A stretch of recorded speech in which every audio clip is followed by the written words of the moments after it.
पुकार रहा है।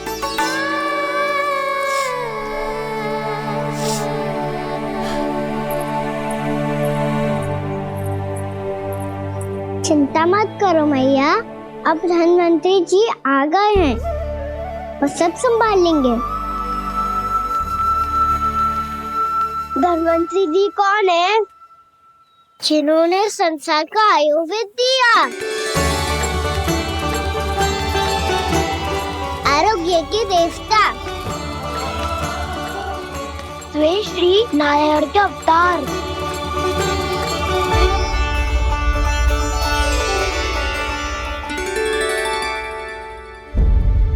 मुझे पता चला है कि आपको वेद की आवश्यकता है। हाँ हाँ, भीतर आइए। आइए आइए बैठे जी। जी रहे। मथुरा का सर्वश्रेष्ठ वैद्य अर्थात मैं यहाँ आ चुका हूँ और रोगी को जितनी औषधि की आवश्यकता थी सब दे चुका हूँ। निश्चित रूप से आपने विष की काट के लिए बहुत ही उत्तम अर्क तैयार किया है। इसीलिए किसी और वैद्य की आवश्यकता नहीं है। किंतु आप अकेले कितना कुछ करेंगे वैद्यराज? मुझे अपना सहायक ही बना लीजिए। पर जो करना था मैं पहले ही कर चुका हूँ। हाँ, वो तो आप कर चुके हैं। बस रोगी के तन से विष निकालना शेष है ना वैद्यराज? हाँ हाँ, बस वही शेष है। इनके रक्त को विष रहित करने में मैं आपकी सहायता करूंगा। पहले ये संजीवनी मानी जाने वाली इन लाल फूलों की बूटी को भी घिसना है ना?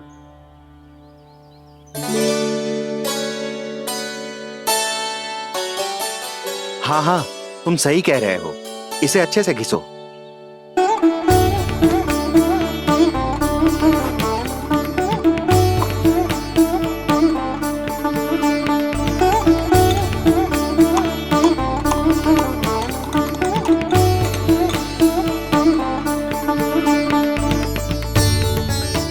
और ये नीले फूलों को भी तो मिलाना है ना? हाँ हाँ, अच्छे सहायक बन सकते हो तुम। ऐसे ही श्रम करते रहो।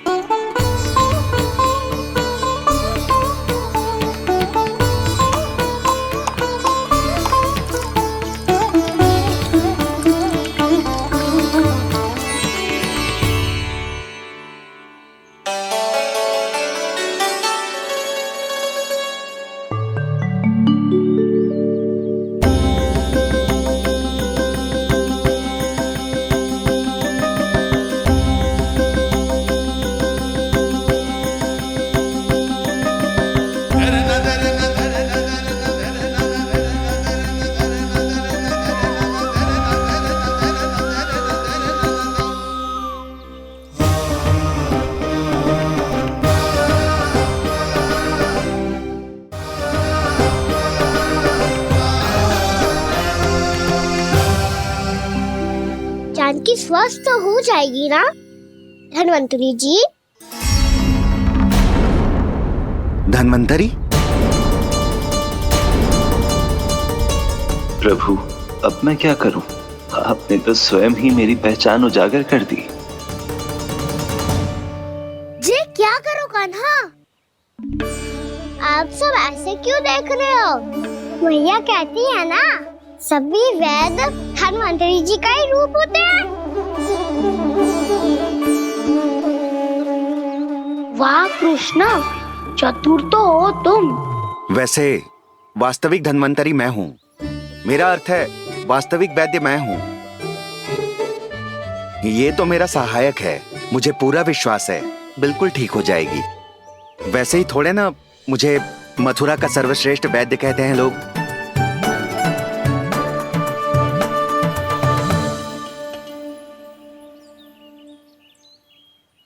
जसोदा भाभी,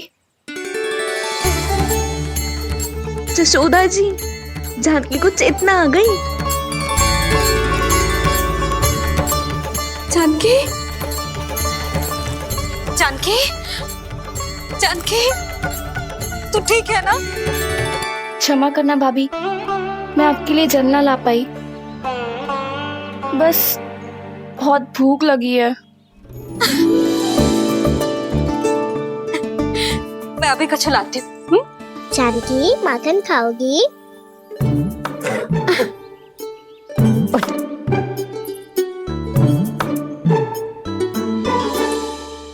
आजा, तू ही खिला दे लल्ला।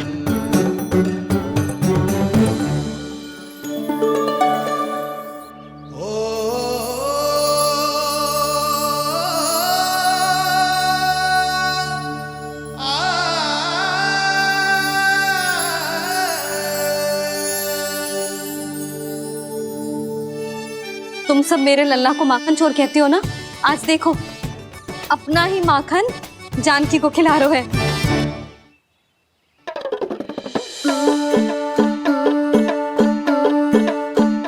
थोड़ा और विश्राम कर लो। सदैव तुम हम सबकी सेवा करती हो, आज मैं तुम्हारी सेवा करूंगा। जानकी की जिद दशा तब हुई जब जय यशोदा काकी की सेवा कर रही थी, और अब देखो स्वयं भगवान ही इसकी सेवा कर रहे हैं। जानते हो इससे क्या सिद्ध होता है? जो भी यशोदा मैया की पूजा करेगा, अर्थात अपने माता पिता की सेवा करेगा, उनके साथ सम्मान से व्यवहार करेगा, ईश्वर स्वयं उसका ध्यान रखेंगे। कभी धन्वंतरी के रूप में तो कभी स्वयं कान्हा के रूप में। भक्त और भगवान का देखो कैसा ये अनुराग, स्वयं करे सेवा प्रभु, अद्भुत गोपी का भाग्य। प्रभु इन सब पृथ्वीवासियों से कितना घुल मिल गए हैं। ना तो ये प्रभु को भगवान मानते हैं और ना ही प्रभु अपने आप को इनसे सर्वश्रेष्ठ समझते हैं। अपने आचरण से ये सिद्ध कर रहे हैं कि ये सभी में हैं और सभी इनका ही अंश है।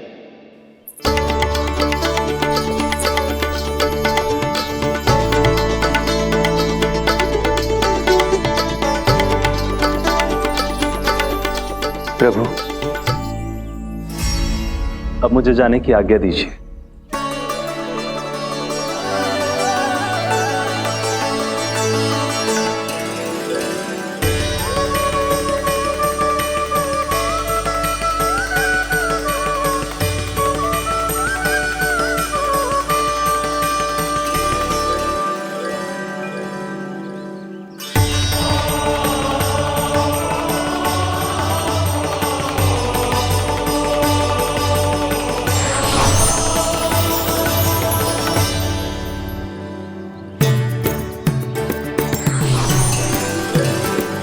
कान्हा ने तो सच्ची में धन्वंतरी जी को बुला लिया था।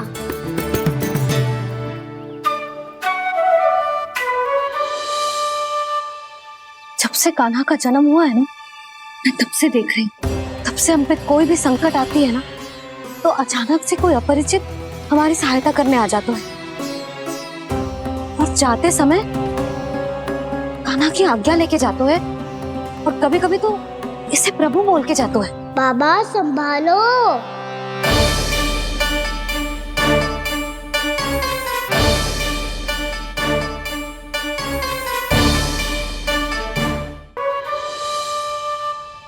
जब से कान्हा का जन्म हुआ है ना, मैं तब से देख रही हूँ, तब से हम पे कोई भी संकट आती है ना, तो अचानक से कोई अपरिचित हमारी सहायता करने आ जाता है, और जाते समय कान्हा की आज्ञा लेके जाते है, और कभी कभी तो इसे प्रभु बोल के जाते है।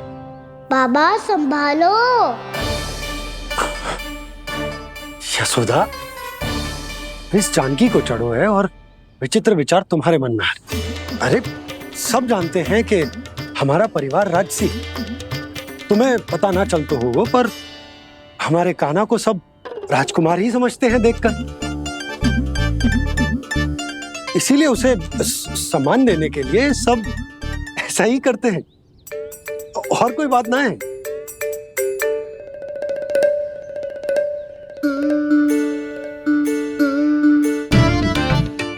अब जे मेरे लल्ला को ऐसे क्यों घूर रहे हैं? बुरी दृष्टि लगाएंगे क्या?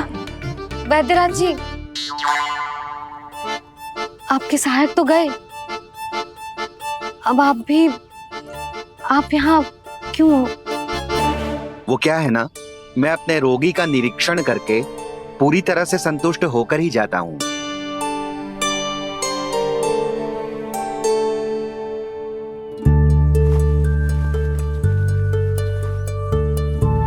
हाँ, संकेत तो अच्छे हैं, कल सुबह तक बिल्कुल ठीक हो जाएगी। धन्यवाद वैद्य जी।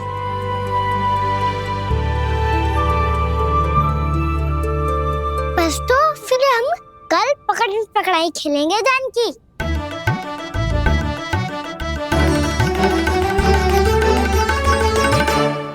भानु, बंसी, जाकर उस क्षेत्र के चारों ओर बाड़ बनवा दो और वहां सूचना पट्ट भी लगा देना, ताकि जानकी के साथ जो हुआ है वो किसी और के साथ ना हो। शीघ्र जाओ। जी ठीक है।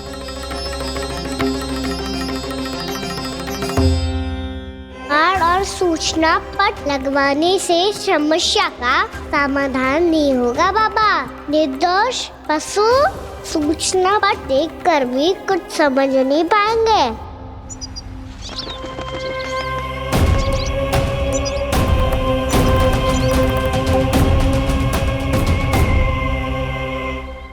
तो तुम्हारे कहने का अर्थ यह है कि व्योमासुर मारा जा चुका है और वो बालक अब भी जीवित है। हाँ महाराज, मैंने गोप बालकों को कहते सुना था कि कृष्ण ने छलिया को मोक्ष दे दिया है, पर वृंदावन सुरक्षित नहीं है महाराज। वो एक बहुत बड़ी समस्या से जूझ रहे हैं। कैसी समस्या? गांव के निकट क्षेत्र में किसी विषैले सर्प का निवास है। उसके विष का प्रभाव इतना भयानक है महाराज, जैसे विष ना हो, स्वयं हलाहल हो। मेरी कोई भी औषधि रोगी का उपचार नहीं कर पा रही थी। निकट के क्षेत्र में कहाँ है वो सर्प? गोप मानते हैं कि वो सर्प गांव के निकट यमुना नदी के जल में रहता है। मुझे तो लगता है महाराज, ये कालिया नाग की कथा कोई किंवदंती या लोक श्रुति नहीं, एक सच्चाई है, एक विषैली सच्चाई।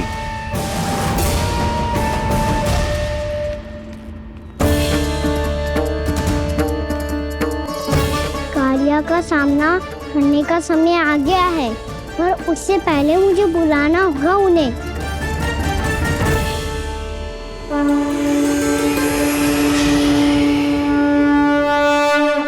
संसार के दारुण भय का नाश करने वाले, सभी कष्टों का हरण करने वाले, विश्व का समस्त ऐश्वर्य प्रदान करने वाले, कमल जैसे लोचन, मुख और चरणों वाले आजानुभुज श्री राम को मैं बार बार नमस्कार करता हूँ। आपदामपहर्तारं दातारं सर्व संपदा लोकाभिरामं श्री रामं भूयो भूयो नमाम्यहम्। कागभूसोंडी कागभूसोंडी कागभूसोंडी। प्रभु क्षमा करें, मुझे जाना होगा।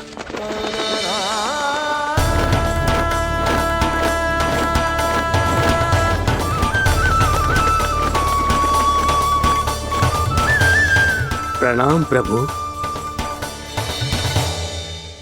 अनेक बार मैं आपके दर्शनों के लिए आया प्रभु। कभी नंद भवन के झरोखों से आपके दर्शन करके चला जाता था, तो कभी दूर किसी वृक्ष की आड़ से आपको निहार लिया करता था। आज आपने स्वयं मुझे बुलाकर धन्य कर दिया प्रभु।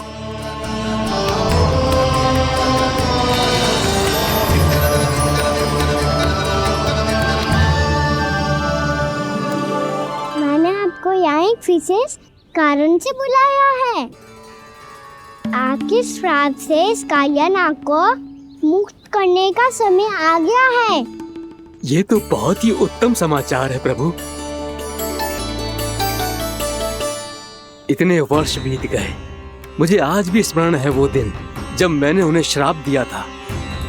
अपने क्रोध पर नियंत्रण खोकर बहुत बड़ी भूल कर दी थी मैंने प्रभु। बीती हुई घटनाओं पर दुखी होके कोई लाभ नहीं है।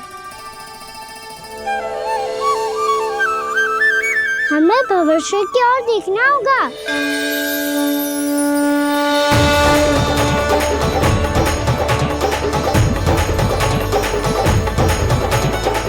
आदेश कीजिए प्रभु, क्या आज्ञा है आपकी?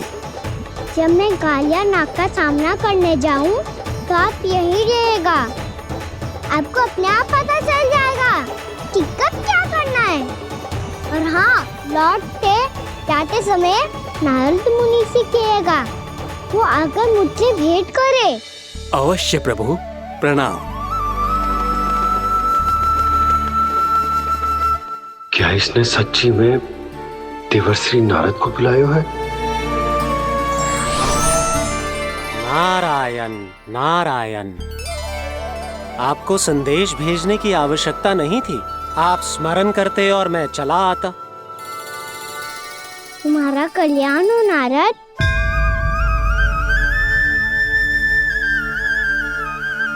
मैंने तुम्हें एक विशेष कार्य के लिए बुलाया है। आज्ञा दीजिए प्रभु। तुम्हें एक बार फिर कंस से भेंट करनी होगी। विचार कीजिए महाराज, क्या आप बिना किसी शंका के कह सकते हैं कि कौन सी पंखुड़ी पहली है और कौन सी आठवीं? उस दुष्ट से भेंट करना स्वयं कीचड़ में उतरने के समान है प्रभु। कमल पुष्प प्राप्त करना हो तो कीचड़ में उतरना पड़ता है नारद। आपका आदेश तो मैं स्वप्न में भी नहीं टाल सकता प्रभु। कंस कालिया नाग के बारे में जान गया है, पर वो उसका सामना करने का साहस नहीं कर पाएगा। मैं आतुर हूँ प्राप्ति, मूर्ख नहीं। मेरी बुद्धि फिर नहीं गई है। मैं स्वयं उस कालिया जैसे महाविषैले सर्प के सामने खड़ा हो जाऊं और अपने ही काल को आमंत्रित कर लूं। तो फिर अपने लाभ के लिए उसका प्रयोग करने का कोई और उपाय सोचिए स्वामी। कुछ ऐसा कीजिए कि यमुना नदी का पूरा जल विषैला हो जाए और वृंदावन वासी उसका उपयोग करे, और आपका काल कहलाने वाला वो बालक स्वयं काल के गाल में चला जाए। उत्तम उत्तम सुझाव है प्राप्ति। अब मुझे उस कालिया तक पहुंचने का मार्ग ढूंढना होगा। उसको विवश करने का कोई उपाय ढूंढना होगा, क्योंकि व्यक्तिगत रूप से उससे भेंट करना असंभव है। असंभव। आप सही कह रहे हैं प्रभु। कंस में उतना सामर्थ्य नहीं कि वो कालिया नाग का सामना स्वयं कर सके। वैसे तो कालिया गरुड़ देव का भी सम्मान नहीं करता, तो फिर वो कंस का सम्मान क्यों करेगा भला? नहीं करेगा, पर कंस तुम्हारा सम्मान अवश्य करेगा नारद। तुम्हारी बातें भी सुनेगा और मानेगा भी। ये मेरी योजना का बहुत ही महत्वपूर्ण भाग है। तुम कंस के पास जाओ और कहो कि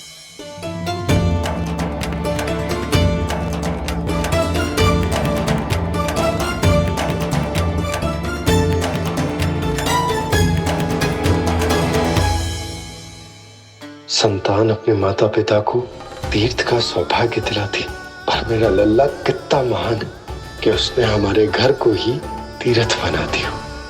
ऐसा तीर्थ जहां मेरी आंखों के सामने भक्त और भगवान का मिलन हो रहा है। जो आज्ञा प्रभु।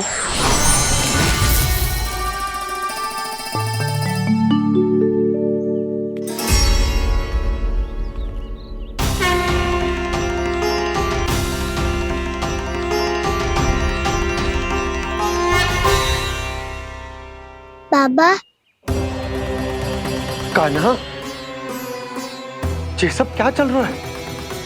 पहले काक भुसुंडी जी और फिर जे नारद जी। क्या योजना बना रहे हो तुम? कान्हा, बताना लल्ला, क्या सोच रहे तू? कान्हा देख, अगर तुझे अपने बाबा को ना बताना हो ना, अपने भक्त को बता दे। क्या सोच रहे हो लल्ला? क्या करने वाले हो आप?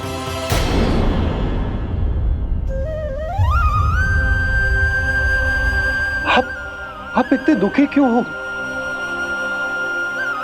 कान्हा, कान्हा, क्या होगा? क्योंकि मुझे आभास हो गया है बाबा, समय आने वाला है। कौन सा समय आने वाला है लल्ला? इसीलिए सब कुछ बदलने वाला है। भैया को मेरा सत्य पता चल जाएगा बाबा।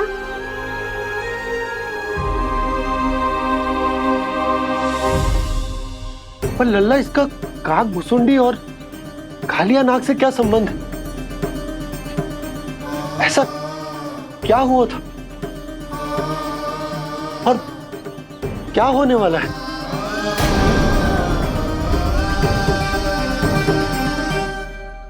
जो होने वाला है बाबा, उसका संबंध उससे है जो सैकड़ों वर्ष पहले हुआ था। महर्षि भृगु के एक वंशज थे वेदशिरा मुनि, जो विंध्याचल की पहाड़ियों में साधना कर रहे थे। तभी वहाँ अश्वशिरा नाम के एक दूसरे मुनि आमंत्रण के बिना ही आ गए। कितना सुंदर और शांतिपूर्ण आश्रम है। यहाँ प्रभु की साधना करने में बहुत आनंद आएगा। शीघ्र ही अश्वशिरा मुनि उपस्थिति के कारण होने वाले व्यवधान से बाध्य होकर वेदशिरा मुनि ने अपनी आंखें खोली। कौन हो तुम और यहाँ क्या कर रहे हो? आपके आश्रम में बहुत शांति है मुनिवर। साधना करने के लिए बहुत ही उत्तम स्थान है ये। मैं चाहता हूँ कि मैं भी यहाँ। आप यहाँ साधना करना चाहते हैं, लेकिन इतना भी नहीं जानते कि किसी के आश्रम में प्रवेश करने से पहले उसकी आज्ञा लेनी चाहिए। आप ये भी नहीं जानते कि यदि कोई यज्ञ कर रहा हो तो बिना अनुमति के वहाँ प्रवेश करने से उसकी यज्ञ साधना भंग हो सकती है। आप क्या साधना करेंगे मुनि? आप तो साधना के योग्य ही नहीं हैं। इतना अपमान!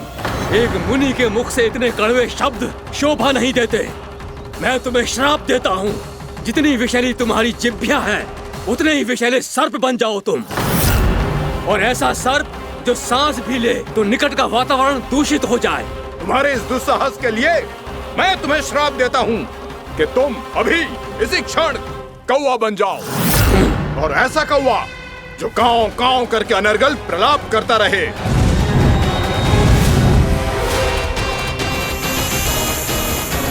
ये मैंने क्या किया? ये मैंने क्या किया? क्रोध के कारण दोनों ने एक दूसरे को श्राप दे दिया। पर दोनों ही मेरे भक्त हैं, और भगवान होकर मैं अपने भक्तों को इतनी कठिनाई में कैसे देख सकता था। इसीलिए जिस संकट में उन दोनों ने अपने आप को फंसा लिया था, उसका समाधान करने में मैं उनके पास गया। देखिए ना प्रभु, ये क्या हो गया हमसे? हमारी रक्षा कीजिए प्रभु, मार्ग दिखाइए हमें। क्रोध पर नियंत्रण ना होने के कारण आप दोनों ने एक दूसरे को बहुत ही भीषण संकट में डाल दिया है। अब दोनों ही तपस्वी, तप के बल से दिए गए आपके श्राप को लौटाना भी संभव नहीं है। प्रभु कोई तो उपाय होगा, हम आपके शरण में हैं प्रभु। अपराध तो हमसे हुआ है प्रभु, पर अब आपसे ही आशा है। कुछ ऐसा कीजिए भक्त वत्सल, जिससे हम दोनों के श्राप का प्रभाव कुछ कम हो जाए। आप दोनों ही मेरे भक्त हैं, इसलिए आपकी पीड़ा का निवारण करने का एक उपाय है मेरे पास। वेदशिरा मुनि, जब आप कालिया नाग बनेंगे तो आपको मेरे चरणों को अपने शीश पर धारण करने का सौभाग्य मिलेगा। और अश्वशिरा मुनि, आप काग योनि होने के बाद भी आप श्रेष्ठतम ज्ञान और सर्वाधिक यौगिक सिद्धियों के स्वामी होंगे और प्रवचन दिया करेंगे। इसके बाद अश्वशिरा मुनि काक भुसुंडी बन गए, जिन्होंने आगे चलकर स्वयं गरुड़ देव को रामायण सुनाई। और मुनि वेदशिरा महर्षि कश्यप और देवी कत्रियों के पुत्र कालिया नाग बनकर जल में। और अब वही कालिया नाग जमराज में, जिनके कारण जानकी के प्राण लगभग चले ही गए थे। अब कालिया नाग को उचित स्थान पर भेजने का समय आ गया है बाबा। पर ये तो अच्छी बात है कान्हा, वेदशिरा मुनि को दिया हुआ तुम्हारा वचन भी पूरा हो जाएगा, जमुना जी की शुद्धि भी हो जाएगी। इस सब के बाद भी तुम दुखी क्यों हो? क्योंकि इसके बाद मैया के सामने मेरा रहस्य खुल जाएगा बाबा। उन्हें पता चल जाएगा कि उनका बालक कोई साधारण बालक ना है। भविष्य में जो होने वाला है उसे सबके सामने घटने से रोकना मेरे लिए भी संभव ना होगा। मैया को सब पता चल जाएगा। क्या पता चल जाएगा रे मुझे?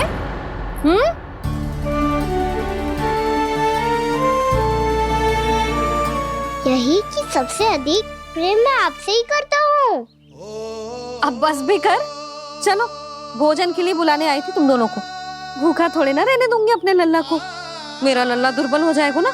आप खिलाओगे तो ही खाऊंगा। हाँ ठीक है, मैं ही खिलाऊंगी। अब चल, आओ जी चल।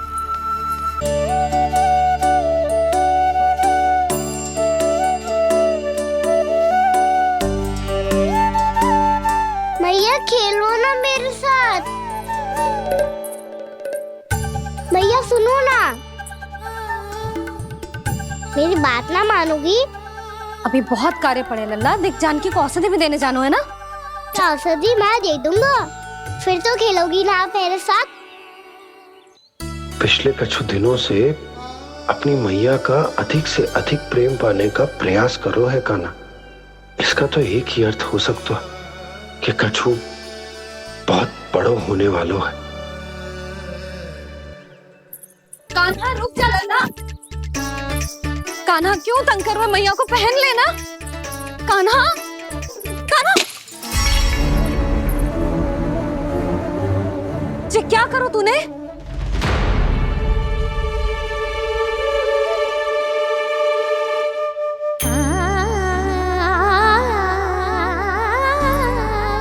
अच्छा ठीक है, अब मुंह लटकाने की आवश्यकता ना है। ये ले।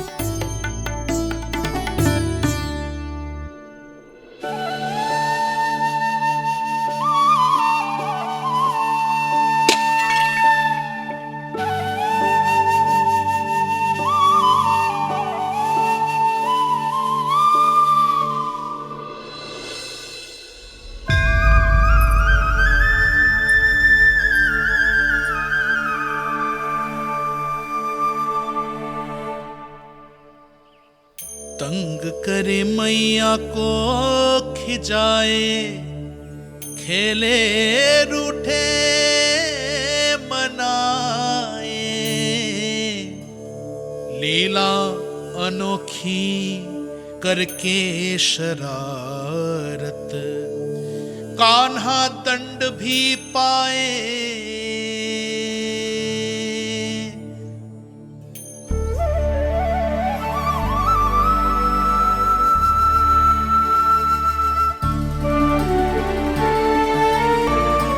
रूठना मनाना, खेलना खिलाना, पहले शरारत करके क्रोध दिलाना और फिर क्षमा मांग लेना, ये सब जानबूझकर कर रहे है कान्हा। जैसे जीवन भर के लिए अपनी मैया की ममता को अपने हृदय में समेट कर रखना चाहते हो।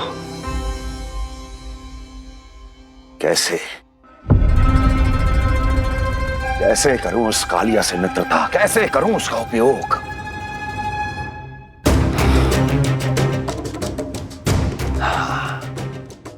उस पर आक्रमण कर देता हूं और उसे किसी ना किसी तरह से यह विश्वास दिला देता हूं कि यह आक्रमण उस विष्णु अवतार ने किया है। फिर वो क्रोध में आकर सारे वृंदावन वासियों को अपने विष से समाप्त कर देगा। उचित है, ये उचित है। नारायण हरि, नारायण हरि।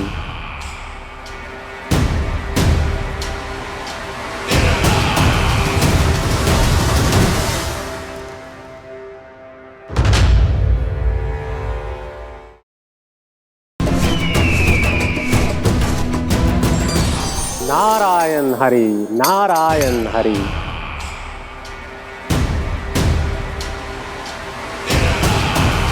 प्रणाम देवर्षि। इस योजना में कितना लाभ है और कितनी हानि, यह आंकलन करते करते थक गए होंगे मथुरा नरेश। देवर्षि, आज मेरा ध्यान कैसे आ गया आपको? आप तो सदैव ही मेरे ध्यान में रहते हैं महाराज कंस। सत्य तो यह है कि मथुरा में जो भी हो रहा है मुझसे छिपा हुआ नहीं है। मैं जानता हूं कि आप किसी भी असुर को वृंदावन क्यों ना भेजें, और वो असुर कितना भी शक्तिशाली क्यों ना हो, कृष्ण का सामना नहीं कर पाता। या तो पराजय स्वीकार करके आपके पास लौट आता है, या तो फिर वीर गति को प्राप्त हो जाता है।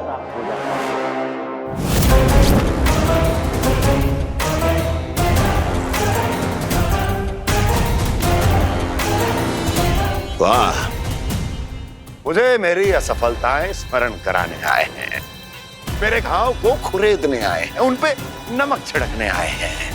मित्र को शत्रु समझने की भूल मत कीजिए महाराज कंस। मैं तो आपकी सहायता करने आया हूं। हाँ, और मेरी सहायता। कृष्ण विष्णु अवतार है, आप विष्णु के भक्त हैं। मैं हूं विष्णु द्रोही, फिर भी तो आपके आराध्य को हानि पहुंचाना चाहता है, उसकी सहायता करना चाहते हैं आप। क्या आप निश्चित रूप से कह सकते हैं कि आप ब्रह्मांड के सभी नियमों को अच्छी तरह समझते हैं? अवश्य। आपके लिए बस इतना ही जानना पर्याप्त होगा कि मैं जो कुछ भी कर रहा हूं उसके लिए मेरे व्यक्तिगत कारण हैं। मैं तो बस आपके हित में पिछली बार की तरह एक सुझाव लेके आया था, पर यदि आप मेरा सुझाव सुनना भी नहीं चाहते तो आपकी इच्छा। नारायण हरि, नारायण हरि। कारण चाहे जो हो, इनके पिछले सुझाव के कारण ही आज मेरे शत्रुओं की संख्या कम है, अन्यथा मैं देवकी के अन्य पुत्रों को भी जीवित छोड़ देता, और आज वो सब अपने भाई के साथ मिलकर उसकी शक्ति को अनेक गुना बढ़ा देते। ठहरिए देवऋषि,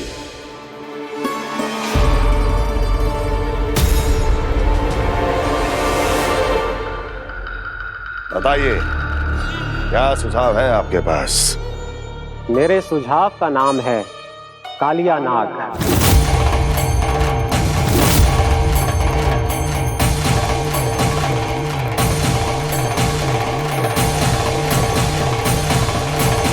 उसके विषय में मैं जानता हूं देवर्षि। तो समस्या यह है कि मैं स्वयं उससे मिलने नहीं जा सकता, उससे भेंट नहीं कर सकता। उस कृष्ण की हत्या के लिए उसको वृंदावन जाने के लिए तैयार नहीं कर सकता। तो मत जाइए उसके सामने, और ना उसे भेजिए कृष्ण के सामने।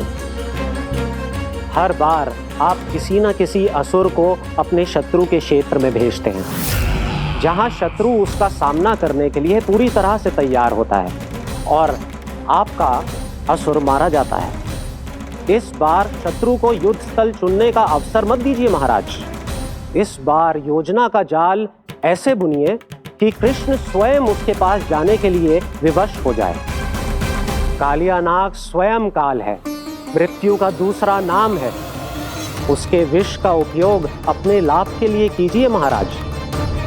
वैसे कालिया के विष की अधिकता का अनुमान तो होगा ही आपको।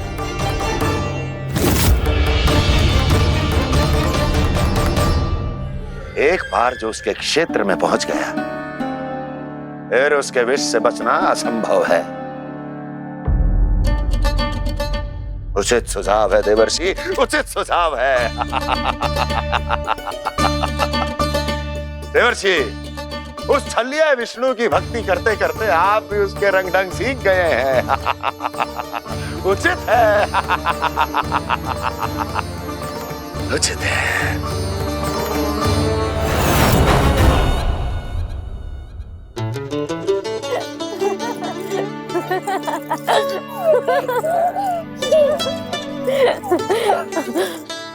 बस बस, बहुत आनंद ले लियो लल्ला। बस अब दूध पी ले। ठहर ठहर, गरम है। जी ले ले।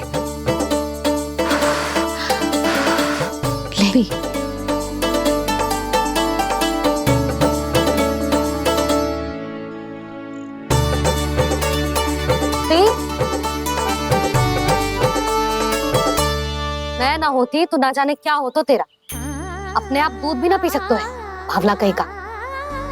आपकी इस प्रेम के लिए तो मैं धरती पे आया हूँ मैया। मैं भी यही सोच रहा हूँ यशोदा कि तुम ना होती तो मेरा क्या होता। इसी बात पे थोड़ा दूध और कजू खाने को दे दो। अरे मैं तो भूल ही गई। तनिक ठहर जाओ जी, दूध पी लेना तो आपके लिए भी कछु ले आती हूँ।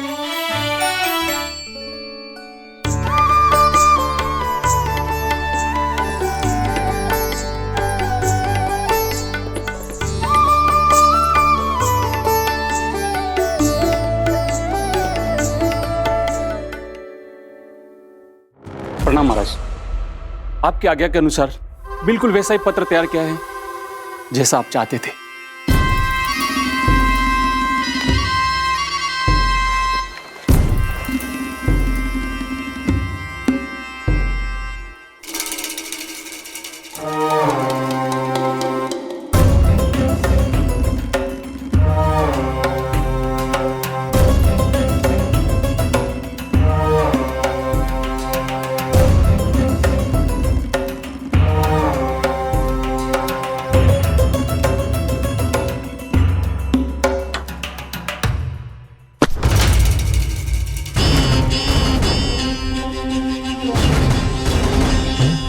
कृष्ण जन्म से लेकर आज तक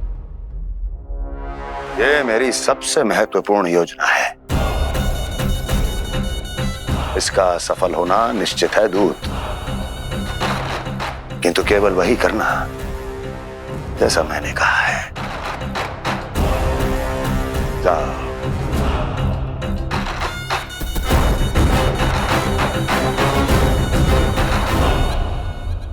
कान्हा,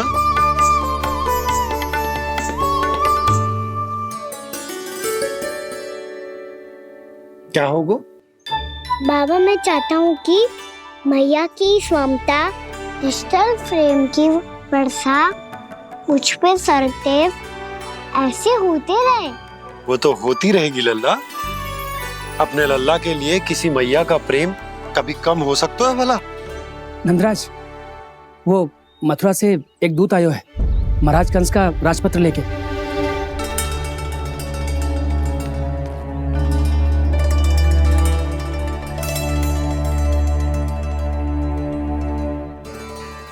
कान्हा अब क्या करने वाला है?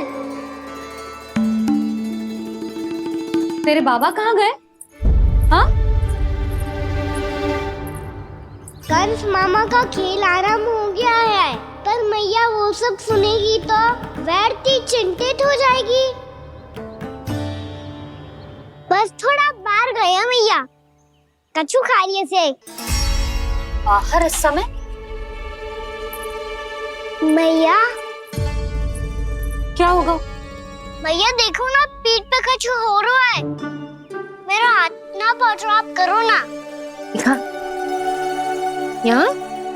क्षमा करना मैया, पर अभी बाबा को ही संभालने दो ये सब।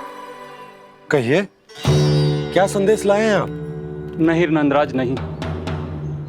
महाराज कंस का आदेश है कि ये संदेश सभी गांव वालों के साथ ही पढ़ा जाए। ठीक है, मैं गांव वालों के सामने पढ़ दूंगा, पर मुझे तो दीजिए पढ़ने के लिए। महाराज की आज्ञा का पालन करना आपके लिए भी आवश्यक है नंदराज। सभी गांव वासियों की सभा बुलाइए। बंसी, सभी गांव वालों की सभा बुलाओ। राजपत्र में ऐसा क्या संदेश भेजो है कंस ने? अब मेरे पत्र को पढ़कर सब भौचक्के रह जाएंगे। और वो कृष्ण, उस कृष्ण के पांव के नीचे से तो भूमि खिसक जाएगी, आकाश फट पड़ेगा, बिजलियां गिर जाएंगी। प्राप्ति, ओ प्राप्ति, कंस का पत्र स्वयं को बहुत अधिक शक्तिशाली समझता है ना वो। अब देखता हूं कैसे वो इस महासंकट का सामना करता है।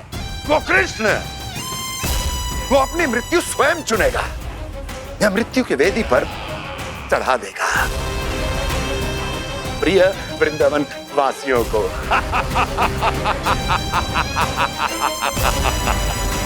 अब आएगा आनंद प्राप्ति, अब आएगा आनंद। सबको इकट्ठा करवा के ही पढ़वाएगो। अवश्य ही कोई विशेष संदेश दिया होगा कंस ने। मैं भी यही सोच रही हूँ सुलक्षणा जी, कछु ना कछु तो विशेष है, पर जे हो क्या सकता है? हाँ, बात तो सही है। ऐसा क्या हो सकता है? सभी गांव वासियों के सामने कहा जाए, कछु तो विशेष अवश्य लग रहे हैं। बाहर इतना कोलाहल क्यों हो रहा है? मैया, मैया, अब क्या होगा? मैया देखो ना, सर पे कछु हो रहा है। लल्ला, नारायण ने तुझे हाथ दिए हैं ना? पीठ की बात अन्य थी। अपने सिर की सेवा स्वयं कर। सर पे तो हाथ पहुंच रहा है ना?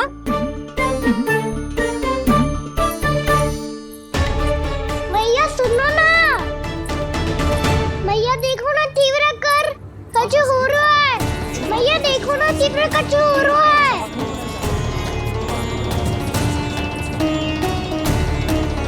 सब लोग आ चुके हैं, अपना संदेश सुनाइए आप। गोपराज नंद और सभी वृंदावन वासियों को सूचित किया जाता है कि मथुरा अधिपति और आप सभी के महाराज कंस ने कल सुबह भव्य पूजा का आयोजन किया है। इसके लिए राज्य को वृंदावन के क्षेत्र के निकट यमुना नदी के मध्य में खिलने वाले 1 कोटि कमल के पुष्पों की आवश्यकता है। इसीलिए आप सभी को यह आदेश दिया जाता है कि ये सभी कमल के पुष्प प्रथम पहर से पहले राजसभा में पहुंचा दिए जाए। इतने सारे पुष्प वो भी प्रथम पहर से पहले कैसे हो सकते हैं? यदि आप ऐसा करने में असफल रहे तो इसे राज आज्ञा का उल्लंघन माना जाएगा और राजद्रोह के आरोप में आप सभी को कड़े से कड़ा दंड दिया जाएगा। स्मरण रहे, यदि कल की पूजा में इन 1 कोटि कमल के पुष्पों का ना पहुंचने के कारण कोई व्यवधान आया तो समस्त वृंदावन वासियों को दोषी माना जाएगा और पूरे गांव को निवासियों सहित धूल में मिला दिया जाएगा। कल प्रथम पहर तक का ही समय है आप सबके पास।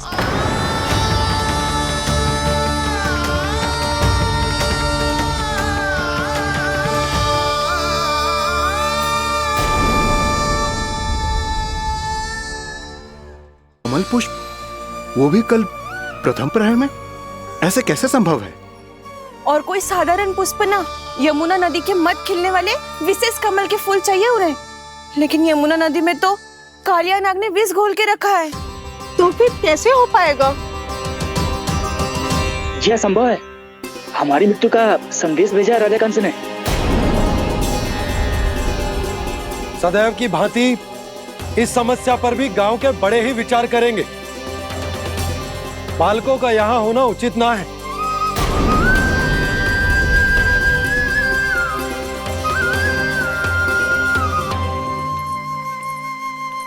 लल्ला, ले जे गेंद ले, जा अपने सखाओं के साथ खेल। सुबह उज्जवल, मधुमंगल वसंता, देखो भैया ने क्या दिया है।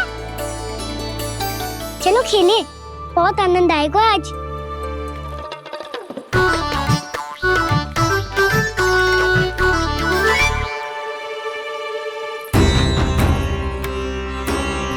भानु, बंसी, जाओ और शीघ्र ही वो घेरे का कार्य समाप्त करो।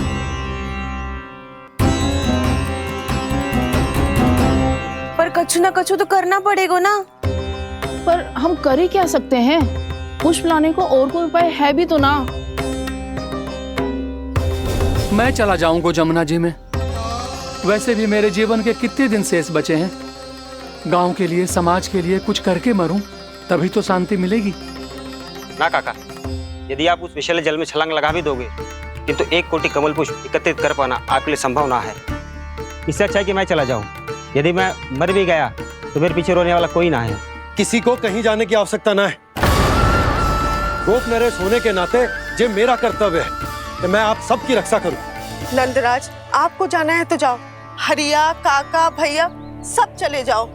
लेकिन आपको पता है वहाँ का जल कितना विषैला है।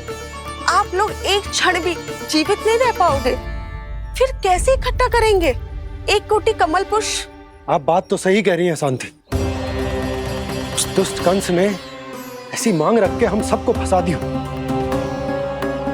हम में से कोई भी क्यों ना चला जाए और इस संकट का समाधान ना निकले को। कान्हा, बताना कौन सा खेल खेलें? गेंद पकड़ खेलते हैं। पर एक बात सुन लो सब, कोई भी तीव्र गति से ना फेंकेगा गेंद को। भैया ने स्वयं बनाई है मेरे लिए। सब तैयार हो?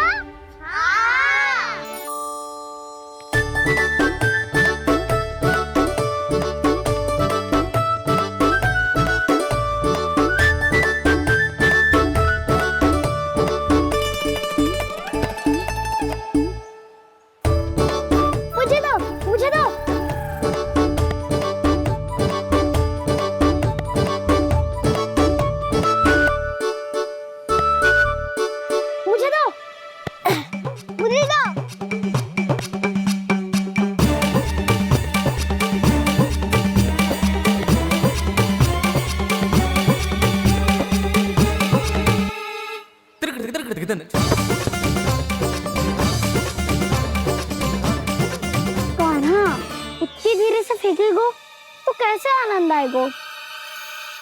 थोड़ा बल लगा के फेंक। हाँ कान्हा, हम अभी बड़े हो गए हैं, तू अब भी छोटे बालकों की तरह फेंक रहा है।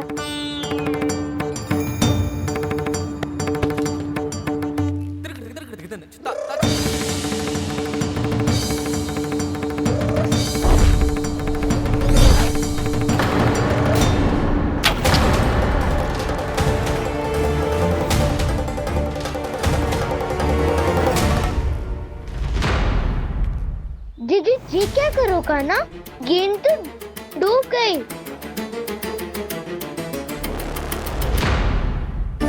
अच्छा, तो ये सब इसकी योजना का भाग था ताकि ये कालिया का सामना कर पाए। तुम सबने तो कही थी तीव्र गति से फेंको, देखो फिकवा दी ना मेरी गेंद मुझसे नदी में। अब मुझे जाके लानी पड़ेगी। रुक जा कान्हा, रुक जा कान्हा। जी क्या बोल रहे थे कान्हा? इसमें तो बहुत संकट है। कोई भी संकट मेरी मैया का उपहार खुलने से बड़ा ना है। बहुत प्रेम से बना के उन्होंने दी थी। हे नारायण, कोई उपाय समझ में ना आ रहा है। भैया, अब कैसे करेंगे हम अपने गांव की रक्षा? कीड़े पड़ेंगे उस दुष्ट को। यदि उसके कारण किसी के प्राण चले गए तो कौन सा फल मिलेगा उसे इस पूजा का? तुम सही कह रही हो यशोदा। हमारे पास कोई और दूसरा विकल्प भी तो ना है। यदि हमने मथुरा की राज आज्ञा का पालन ना किया तो इसका दुष्परिणाम पूरे गांव को भुगतना पड़ेगा।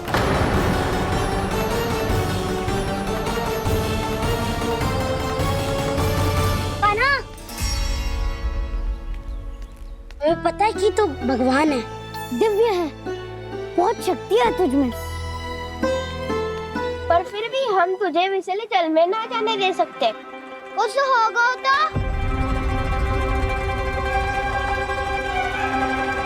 तुम सब इतनी हट कर रहे हो तो ठीक है, ना जाऊंगा। गेंद कहाँ गिरी है, कितनी दूर गई है, ये तो देख लूं, ताकि उसे बाहर निकालने का कोई उपाय ढूंढ पाऊं।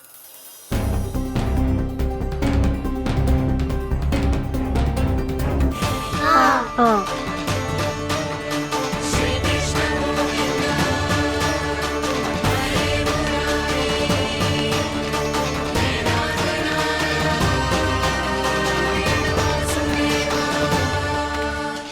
कान्हा की ये लीला तो समझ ही नहीं आ रही। पहले इसने देवश्री नारद को मथुरा जाकर कंस को भगाने के लिए कहा, फिर स्वयं ही दुखी भी हो गया कि अब इसका रहस्य सबके सामने खुल जाएगा। और अभी स्वयं ही तो इसने कहा था कि गेंद बहुत महत्वपूर्ण है। फिर स्वयं ही उसे नदी के विसले जल में फेंक दिया।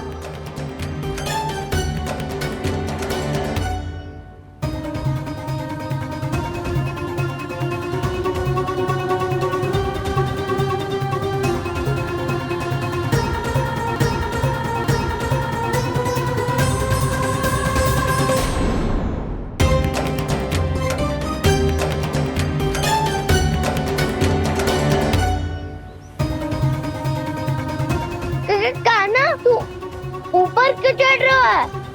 अरे ऊंचाई से देखूंगा तभी तो गेंद दिखेगी।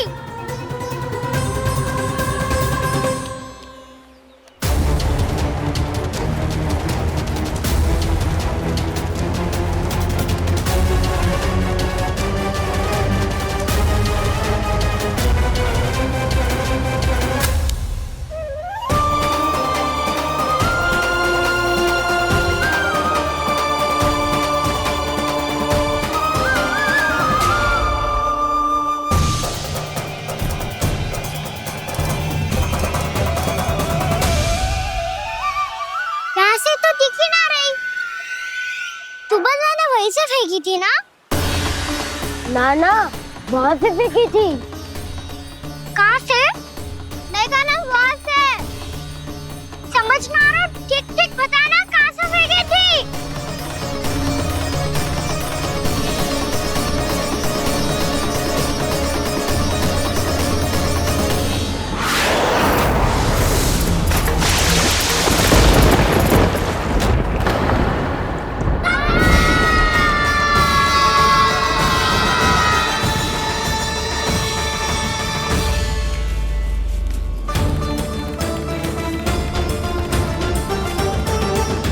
कालिया नाग के क्षेत्र में जाकर कोई भी जीवित वापस ना लौट सको।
क्या किया माना ने?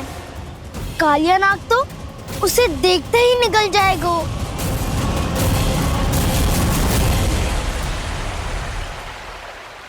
तो आरंभ से अब तक सब कुछ उसकी लीला का ही भाग था।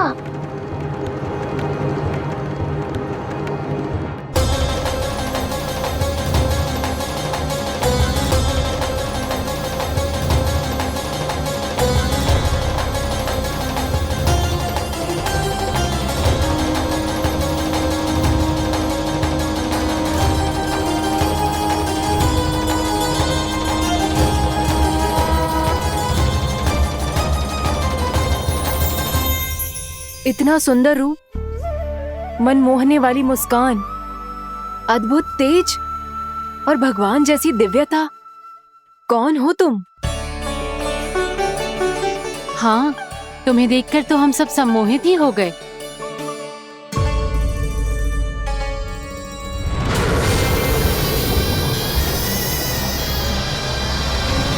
तुम जो भी हो बालक, वापस लौट जाओ। हमारा हृदय तुम्हें ही देखते रहना चाहता है, किंतु यदि हमारे पति जाग गए तो तुम्हें अवश्य हानि पहुंचाएंगे। ये बहुत विषैले है बालक, कालकोट जैसे भयानक। इनके विष से तुम नहीं बच सकोगे। नंदराज, कालिया नाग के विष का प्रभाव बढ़ते ही जा रहा है। पहले 8 कोस तक उसके विष का प्रभाव था, अब तो 1 योजन से अधिक क्षेत्र में फैलो है। जल पीने के प्रयास से अनेक पशु मारे गए हैं और नदी के निकट के वृक्ष और वनस्पति सब नष्ट होने लगे।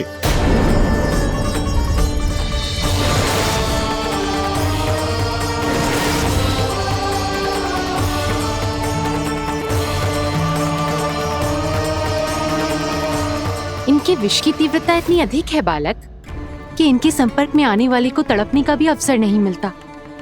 इनके विष की अग्नि क्षण भर से भी कम समय में प्राणवायु को जलाकर राख कर देती है।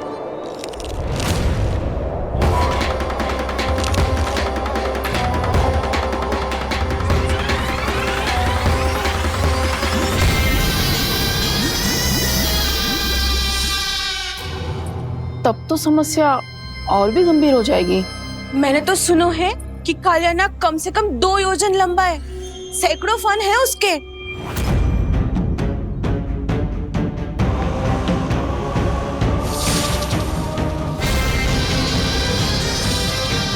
इसका अर्थ तो ये है कि हम दोनों ओर से फंस गए। एक और कंस को 1 कोटि कमल पुष्प देने जो कि कालिया नाग के क्षेत्र में पड़ते हैं, और दूसरी ओर उस कालिया नाग का विष यमुना जी के क्षेत्र में बढ़ता ही जा रहा। इसके कारण हम ही नहीं, निर्दोष पशु पक्षी भी संकट में।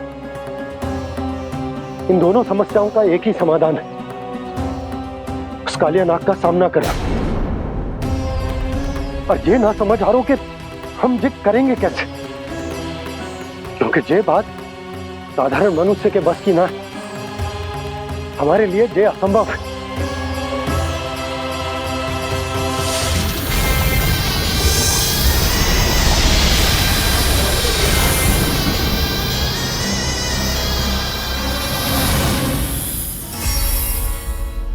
अब तो तुमने अपनी आंखों से भी देख लिया बालक, ये कितने विषैले हैं। नींद में भी विष उगलते हैं। इससे पहले कि तुम्हें कुछ हो जाए, चले जाओ यहाँ से, मान लो हमारी बात। आप सब मुझे जानती भी नहीं और फिर भी मेरी इतनी चिंता कर रही हैं आप। माँ की ममता भेदभाव नहीं जानती। तुम भी किसी के पुत्र हो और हम सब भी माँ हैं। एक माँ को हर बालक में अपनी ही संतान दिखाई देती है, इसलिए हम तुमसे विनती करते हैं, वापस चले जाओ, बचा लो अपने प्राण। मेरी चिंता मत कीजिए, मुझे कुछ नहीं होगा। होगा, अनर्थ होगा यदि ये उठ गए तो।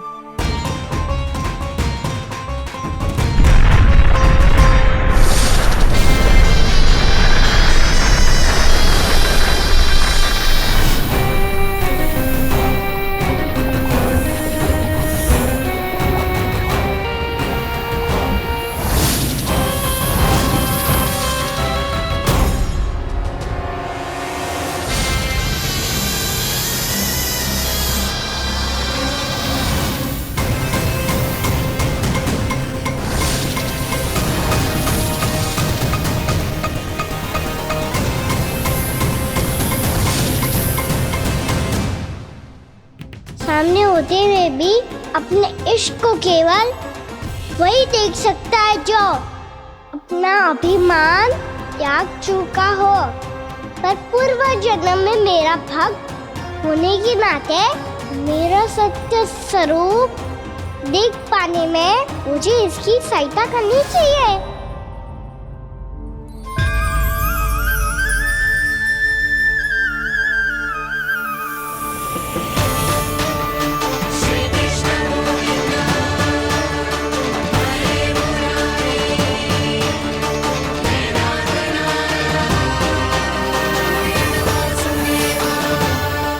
देखो हमारा छोटा सा कान्हा कैसे डट के खड़ा हुआ है, इतने विशालकाय, इतने महाभयंकर सबके सामने।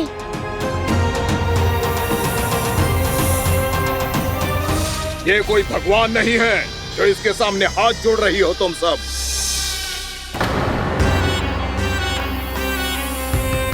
एक सामान्य साधारण बालक है ये, जो ये तक नहीं जानता कि इसके सामने है इसका काल, कालिया। तू कौन है बालक? मेरे इतने निकट आकर भी तू जीवित कैसे है? मेरी नहीं, अपनी चिंता करो कालिया। बहुत मनमानी कर ली तुमने। अब बस मैं तुम्हें रोकना हूँ। अब बस मैं तुम्हें रोकना हूँ। बित्ते भर का है तू, मेरे विष के बारे में जानता ही क्या है? और कहता है मुझे रोकने आया है। किससे? किससे रोकना चाहता है तू मुझे? मुझे क्रोध दिलाने की भूल मत कर बालक। अपनी फुंकार से ही तेरी इस मुस्कुराहट को अंतिम मुस्कुराहट बना सकता हूं मैं।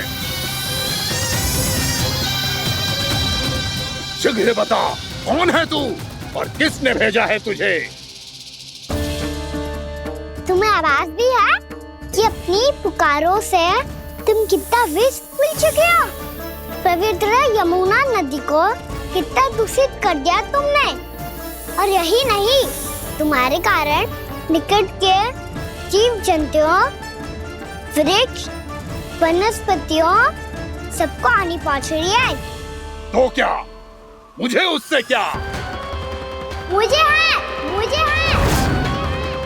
आपत्ति है मुझे तुम्हारी इस व्यवहार से, और इसीलिए तुम्हें यहाँ से जाना होगा।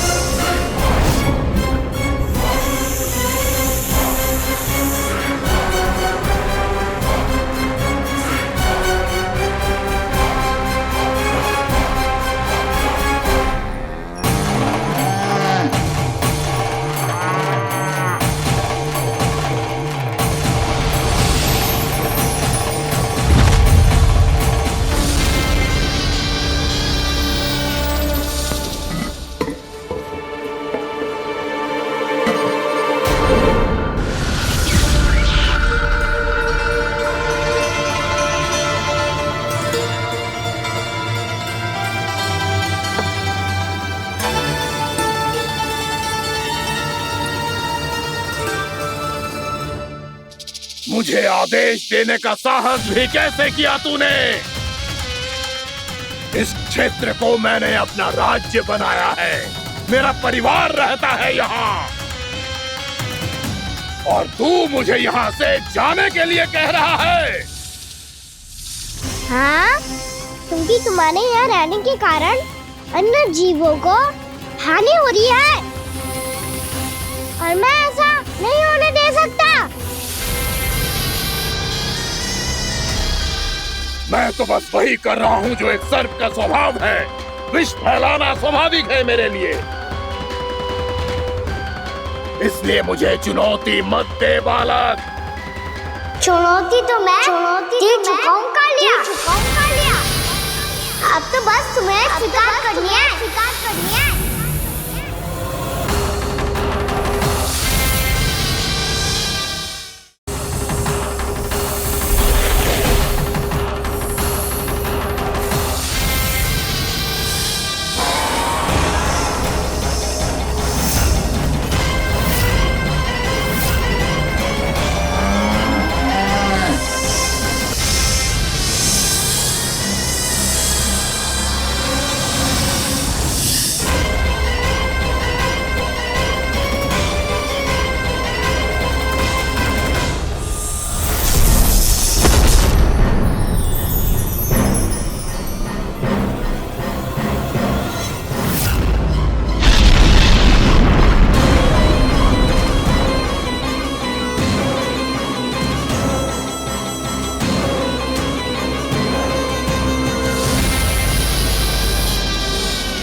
मैं भी चेतावनी दे रहा हूँ, यहाँ से चले जाओ। अपनी भूल को पहचानो कालिया। तुम जो कर रहे हो अनुचित है।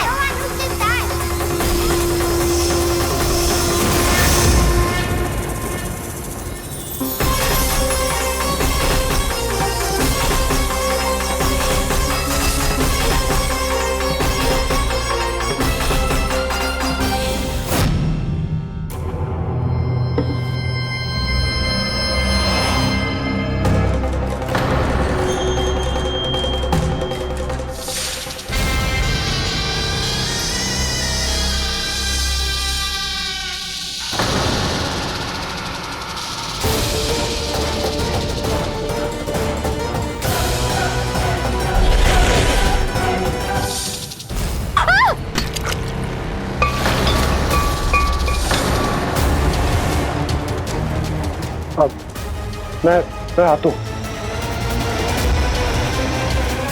क्या हो गया सुधा? मुझे आवाज हो रहा है जी, कछु ना कछु गड़बड़ है। यशोदा, जो समस्या हमारे सामने है, हम सभी उसका समाधान खोजने में जुटे हैं। तुम विश्वास करो, मैं कोई ना कोई समाधान अवश्य ढूंढ लूंगा। हम कैसे भी करके वो कमल के पुष्प उस कंस तक पहुंचा देंगे। नाना, समस्या उससे कहीं अधिक है, उससे कहीं अधिक बड़ी, उससे कहीं अधिक भयानक है।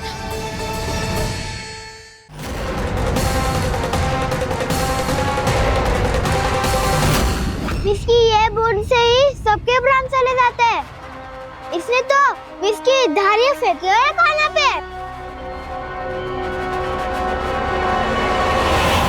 कान्हा कैसे बच्चे को अधिक विष से?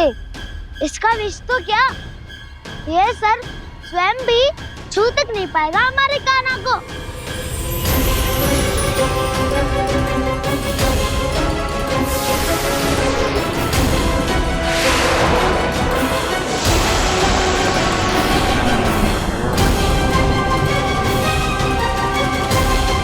तुम्हारे सखा को, मेरे भाई को कोई हानि नहीं पहुंचा पाएगा। ये कान्हा का सत्य चाहे जो हो बलराम, पर अभी तो जो एक बालक ही है ना। देखो कैसे विष के कारण स्थिर हो गया है।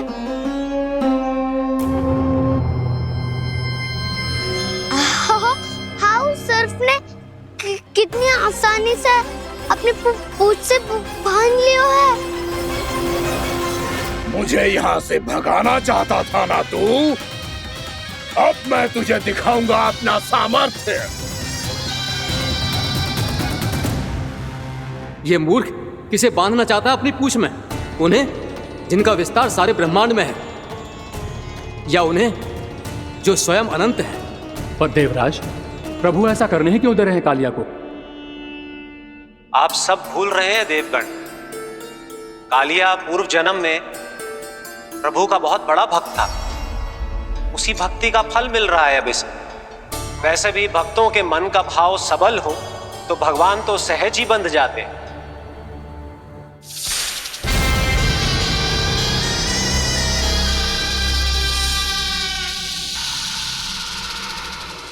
बलराम, तुमने ही तो कही थी कान्हा को कछु ना होगा।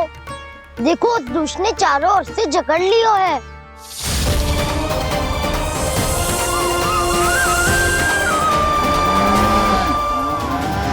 ये क्या कह रही हो तुम? जसोदा जी, क्या हुआ? घबरा क्यों रही हो आप?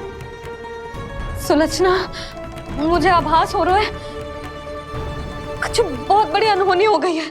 नंदराज, नंदराज, नंदराज!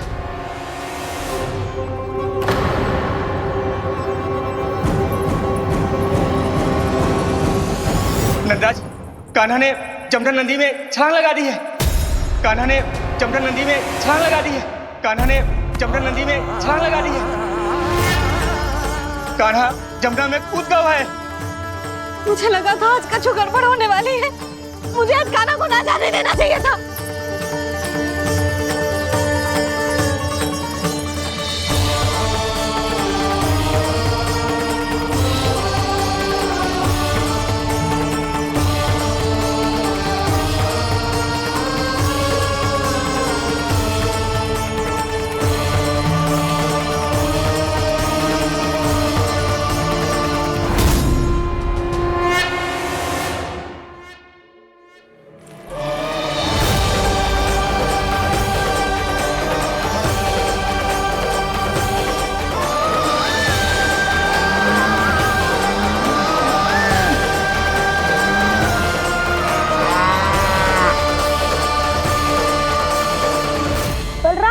कछु करो ना।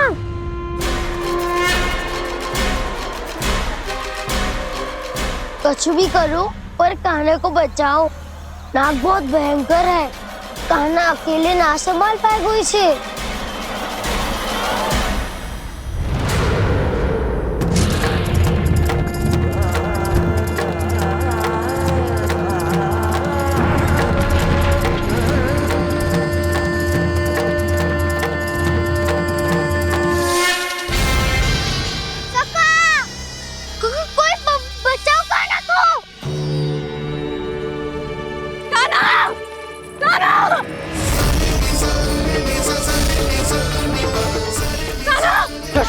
यशोदा रुको। छोड़ दो मुझे, छोड़ दो मुझे। रुक जीजी, संभालो, बावली हो गई क्या? जीजी संभालो।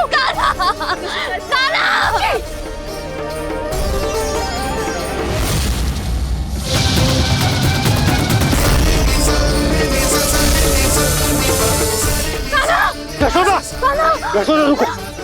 छोड़ दो मुझे, छोड़ दो मुझे। रुक जीजी, संभालो, बावली हो गई क्या?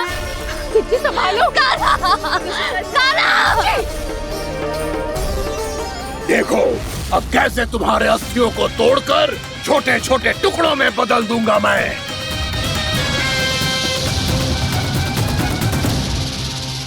अगर जी आप जाओगी तो आप भी फंस जाओगी।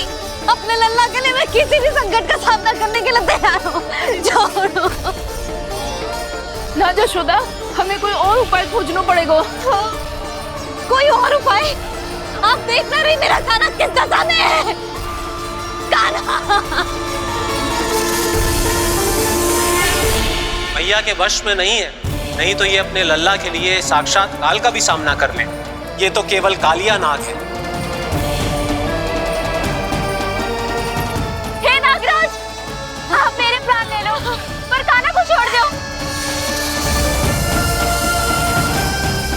ना नागराज, आप मेरे प्राण ले लो, मैं विरोध भी ना करूंगी।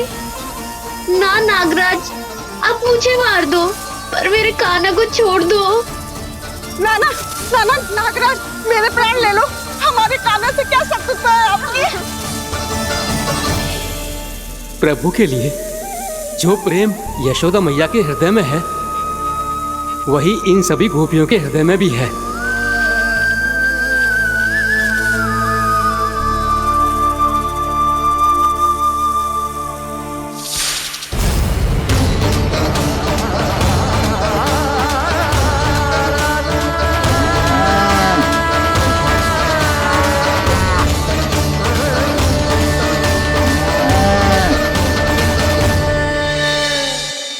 यशोदा, यशोदा, देखो इन गोपियों को, इन गैयाओं को। इन सब के मन में भी तुम्हारी भांति ही ममता भरी हुई। वो सब भी कान्हा से उतना ही प्रेम और स्नेह करती हैं, उतनी ही ममता से भरी हुई है जितनी कि तुम। तो तुम ही सोचो, जिसके साथ इतनी ममता और इतना स्नेह, इतना प्रेम, उसका कोई क्या कर सकता है? उस कालिया नाग का वेश इस सब आशीर्वादों के सामने कछु न है। कछु करो जी। उसे बोलो वो मेरे प्राण ले ले, मेरे कान्हा को छोड़ दे। यशोदा,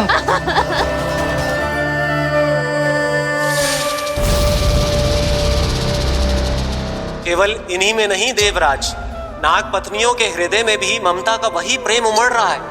देखिए। मैं आपके हाथ जोड़ती हूँ स्वामी, इस बालक को छोड़ दीजिए। ये अवश्य ही कोई दिव्य आत्मा है स्वामी।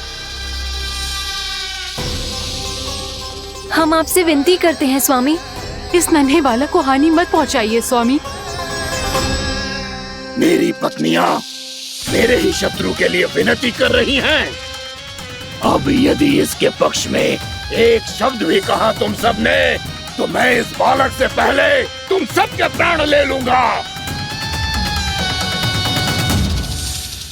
हो रहा प्रसन्न नाग कालिया, विजय को निश्चित जान। रोते बिलखते व्याकुल सब, संकट में देख कान्हा के प्राण।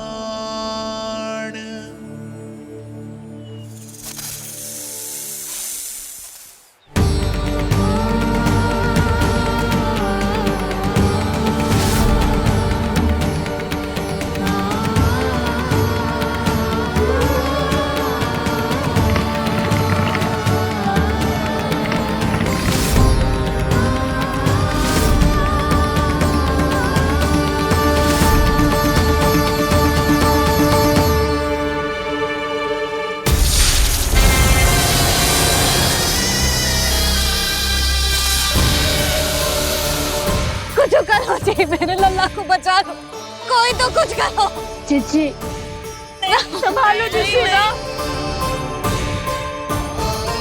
यशोदा, यशोदा तुम शांत हो जाओ, मैं कान्हा को वापस लेकर आऊंगा, मैं रक्षा करूंगा उसकी। ना नंदराज, नंदराज नहीं, कम से कम आप तो समझो नंदराज, कालिया के पास आप जाओगे तो आप भी फंस जाओगे।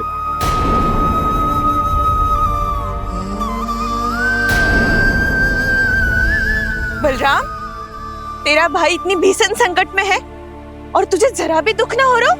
क्या आप सब अब तक नहीं समझ पाए कि कान्हा सच में कौन है? छोटे बाबा, आप तो उसका सत्य जानते हैं ना?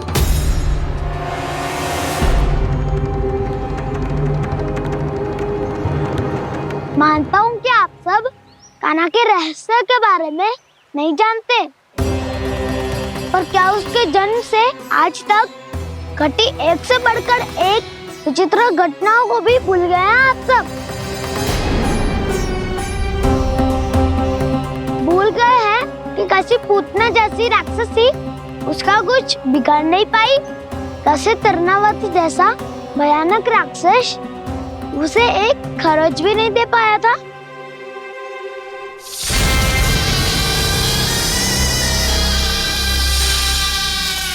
आप सबने अपनी आंखों से देखा था ना, बकासुर से कान्हा की रक्षा करने देवता स्वयं आए थे, पर सत्य तो ये है कि वो सभी देवता भी उस असुर के सामने असमर्थ हो गए थे। तब कान्हा ने बहुत ही आसानी से उस भयंकर असुर का वध किया था, एक ही बार में धराशायी कर दिया था उसे। तो आप सभी सोचिए, बार बार ऐसे असाधारण कार्य करने वाला बालक साधारण कैसे हो सकता है? अब तो आरंभ से ही सारा सत्य जानते हैं छोटे बाबा। रहस्य छुपाने में सदैव काला की सहायता करते आए आप, और आज आप स्वयं ही उसके सत्य को भूल रहे हैं। और तुम सब भी तो जानते हो कान्हा की शक्तियों के बारे में, तो क्या तनिक भी विश्वास ना है अपने सखा पे? बलराम, जे तू क्या कह रहा है? मैंने जो कहा उसका एक एक शब्द सत्य है छोटी माँ। यदि प्रभु की इच्छा हुई तभी कुछ ही क्षणों में सब कुछ अपनी आंखों से स्वयं अनुभव कर लेंगे आप।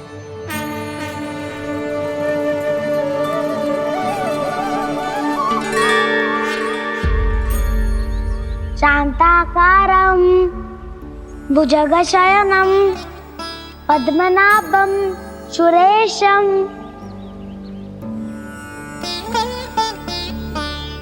विश्वाधारं गगनसदृशं मेघवर्णं शुभांगं लक्ष्मीकान्तं कमलनयनं योगी वीरध्यानगम्यं वन्दे विष्णुं भवभयहरं सर्वलोकैकनाथम्।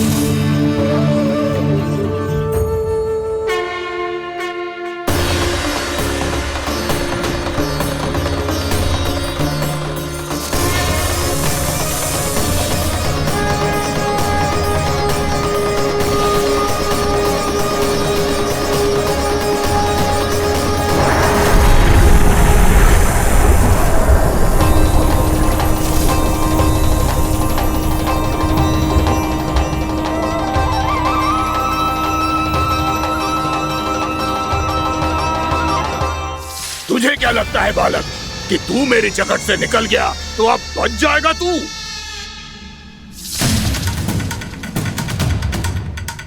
मेरे विष से अपनी प्राण रक्षा करने में सफल रहा, मेरी जकड़ से भी छूट गया, पर मेरे दंश से नहीं बच पाएगा।